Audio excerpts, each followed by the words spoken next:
जय श्री राम। जब जनक जी ने सीता माता को बुलावा भेजा, सीता माता सुनते ही अपनी सखियों के साथ वहां सभा में आई। जानी सुअवसर सिए तब पठई जनक बुलाए, चतुर सखी सुंदर सकल सादर चल आए। तब सुअवसर जानकर जानकी जी ने सीता जी को जनक जी ने सीता जी को बुलावा भेजा। सब चतुर और सुंदर सखिया आदर पूर्वक उन्हें लिवा चली। सिए शोभा नहीं जाई बखानी, जगदम्बिका रूप गुण खानी। उपमा सकल मोही लगु लागे, प्राकृति नारी अंग अनुरागी। रूप और गुणों की खान जगत जननी जानकी जी की शोभा का वर्णन नहीं हो सकता। उनके लिए मुझे काव्य की सब उपमाएं छोटी तुच्छ लगती है, क्योंकि वे लौकिक स्त्रियों के अंगों से अनुराग रखने वाली हैं। अर्थात वे जगत की स्त्रियों के अंगों को दी जाती है। काव्य की उपमाएं सब त्रिगुणात्मक माइक जगत से ली गई है। उन्हें भगवान की स्वरूप शक्ति श्री जानकी जी के अप्राकृत चिन्मय अंगों के लिए प्रयुक्त करना, उनका अपमान करना और अपने को उपसाहास्पद बनाना है। सिए बर निहते उपमा, सिए बर नहीं ते उपमा दे, कभी कहा सजो को ले। सीता जी के वर्णन में उन्हीं उपमा को देखकर कौन कुकवि कहलाए और अपयश का भागी बने। अर्थात सीता जी के लिए उन उपमाओं का प्रयोग करना सुकवियों के पद से च्युत होना और अपकृति मोल लेना है।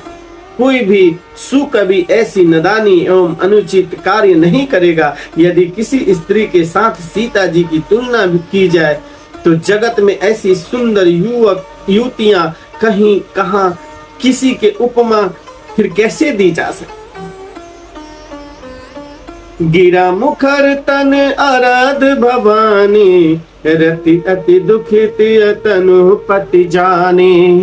बिसुबरानी बंधु प्रिय जेहि, कही रमा सम किमि वैदेहि। पृथ्वी की स्त्रियों की तो बात ही क्या है, देवताओं की स्त्रियां भी यदि देखा जाए तो हमारी अपेक्षा कहीं अधिक दिव्य और सुंदर है।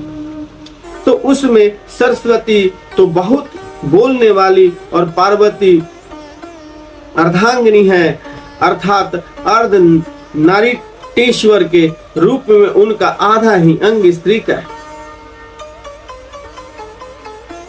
शेष आधा अंग पुरुष शिव जी का है। कामदेव की स्त्री रति पति को बिना शरीर का अनंग जानकर बहुत दुखी रहते हैं और उनके विष और मध जैसे समुद्र से उत्पन्न होने वाली नाते प्रिय भाई है। उन लक्ष्मी के समान तो जानकी जी को कहा ही कैसे जाए। जो छवि सुधा पयो निधि सोई, परम रूप में कच्छुप सोई। शोभा रंजु मंदर सिंगारो, मथे पानी पंकज निज मारो।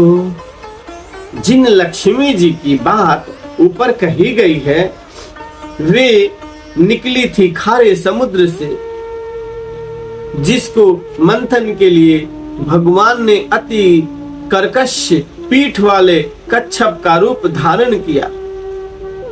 रस्सी बनाई गई, महान विषधर वासुकी नगरी मथानी का कार्य किया। अतिशय कठोर मंद्राचल पर्वत ने और उसे मथा गया। सारे देवताओं और दैत्यों ने मिलकर जिस लक्ष्मी को अतिशय शोभा की खान और अनुपम सुंदरी कहते हैं, उनको प्रकट करने में हेतु बने ये सब सुंदर एवं स्वाभाविक ही कठोर उपकरण, ऐसे उपकरणों से प्रकट हुई लक्ष्मी श्री जानकी जी की समता को कैसे पा सकती है? हाँ, इसके विपरीत यदि छवि रूप अमृत का सा समुद्र हो, परंतु परम रूप में कच्छप हो, शोभा रूप रस्सी हो, श्रृंगार रस एवं पर्वत हो, और उस छवि के समुद्र को स्वयं कामदेव अपने ही कर कमल से मथे। यही विधि उपजय लछि जब सुंदरता सुख मूल, तदपि सकोचत समेत कभी कहीं सी समतोल। इस प्रकार का संयोग होने से जब सुंदरता और सुख की मूल लक्ष्मी उत्पन्न हो, तो भी कवि लोग उसे बहुत संकोच के साथ ही सीता जी के समान कहेंगे।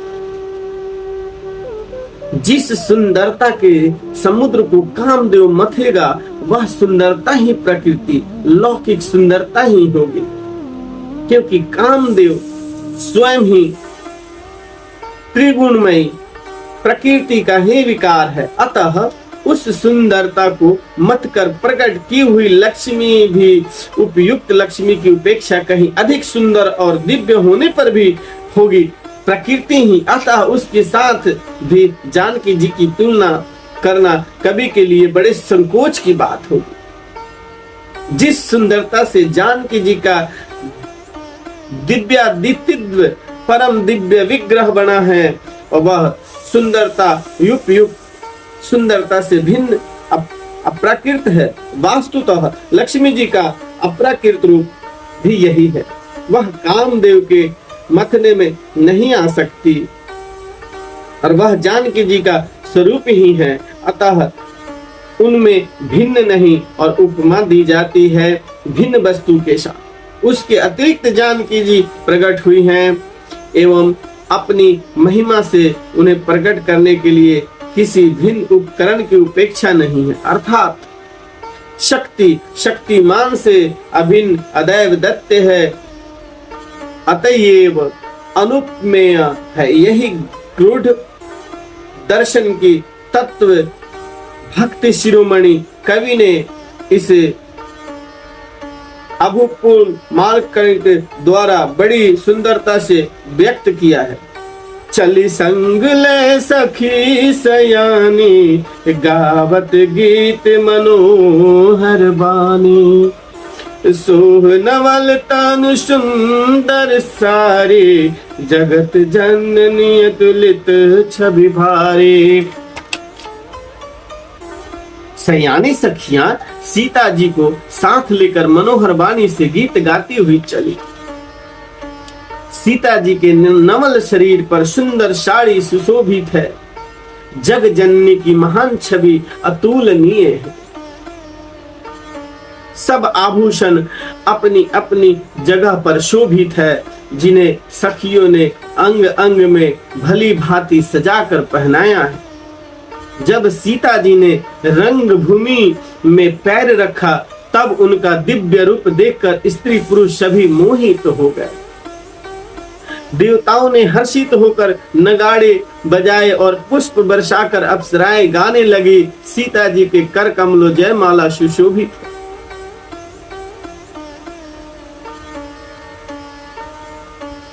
जब राजा चकित होकर अचानक उनकी ओर देखने लगे, सिय चकित चित राम ही चाहा, भय मोहा बस सब नर नाहा। सीता जी चकित चित्त से श्री रामचंद्र जी को देखने लगी। तब सब राजा लोग मोह के वश हो गए। सीता जी ने मुनि के पास बैठे हुए दोनों भाइयों को देखा तो उनके नेत्र अपना खजाना पाकर ललचाकर वहीं श्री राम जी में जा लगे, स्थिर हो गए। परंतु गुरुजनों की लाज से तथा बहुत बड़े समाज को देखकर सीता जी सकुचा गईं। वे श्री रामचंद्र जी को हृदय में लाकर सखियों की ओर देखने लगे। श्री रामचंद्र जी का रूप और सीता जी की छवि देखकर स्त्री पुरुष ने पलक मारना छोड़ दिया। सब एकटक उन्हीं को देखने लगे। सभी अपने मन में सोचते हैं पर कहते सकुचाते हैं। मन ही मन वे विधाता से विनय करते हैं। हे विधाता, जनक की मूर्खता तो शीघ्र हर लीजिए, जनक की मूर्खता को शीघ्र ही हर लीजिए और हमारी ही ऐसी सुंदर बुद्धि उन्हें दीजिए कि जिससे बिना ही विचार किए राजा अपना प्राण छोड़कर सीता जी का विवाह राम जी से कर दें।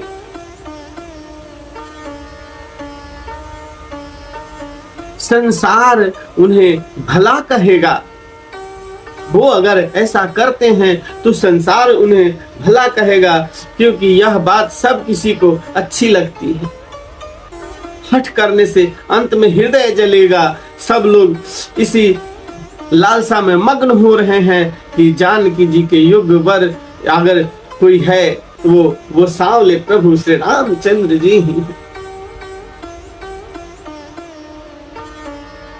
तब बंदी जन जनक बुलाए, बिरदावली कहत चली आए। कहन पुजाई कहनु पन मोरा, चले भाट ही हर्षन थोरा। तब राजा जनक ने बंदी जनों यानी भाटों को बुलाया। वे बिरुदावली वंश की कीर्ति गाते हुए चले आए। राजा ने कहा, जाकर मेरा प्रण सबसे कहो, भाट चले। उनके हृदय में कम आनंद नहीं था, बहुत ही आनंद भरा हुआ था। आज फिर इसी दोहा पे विश्राम करेंगे। बोले बंदी बचन बर, सुनहु सकल महिपाल। पन विदेह कर कायम, भुजा उठाई विशाल। सियावर रामचंद्र की जय।